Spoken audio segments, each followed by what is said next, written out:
नमस्कार मैत्रिणींनो, आज आपण होळीची कथा जाणून घेणार आहोत.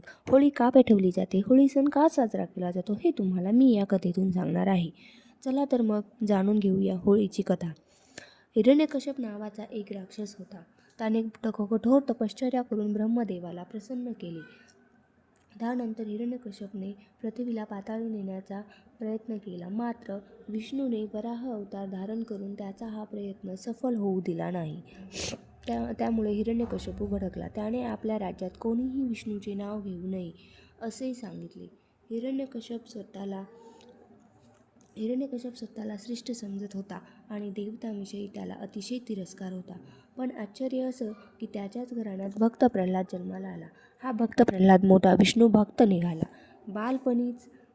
बालपणीपासूनच विष्णूचा परमभक्त निघाला. स्वतःचे वडील म्हणजे हिरण्यकश्यप विष्णूचा तिरस्कार करतात हे त्याला माहीत होते, मात्र ही संपूर्ण सृष्टी विष्णूचीच आहे हे त्याला ठाऊक होते. प्रल्हाद दिवस रात्र विष्णूचा नामस्मरण करत असे आणि नेमके हीच हिरण्यकश्यपूला मान्य नव्हते. त्याने प्रल्हादाला त्यापासून परावृत्त करण्याचा प्रयत्न केला, परंतु प्रत्येक वेळी अयशस्वी ठरला. सगळे प्रयत्न करून थकलेल्या हिरण्यकश्यपूची बहीण होलिका ती म्हणाली, दादा, मला तुझे त्रास बघवत नाहीत. मला अग्निदेवाकडून असं वरदान आहे की आग मला जाळू शकत नाही. मी प्रल्हादाला घेऊन अग्नीत बसेन. मला वरदान असल्याने मी जळणार नाही, परंतु भक्त प्रल्हाद मात्र जळून खाक होईल. हे ऐकून हिरण्यकश्यपूने गावातली वाळलेल्या काटक्याची मोठी पेढी तयार केली व त्या पेढीवर होलिकेला भक्त प्रल्हादाला घेऊन बसायला सांगितलं.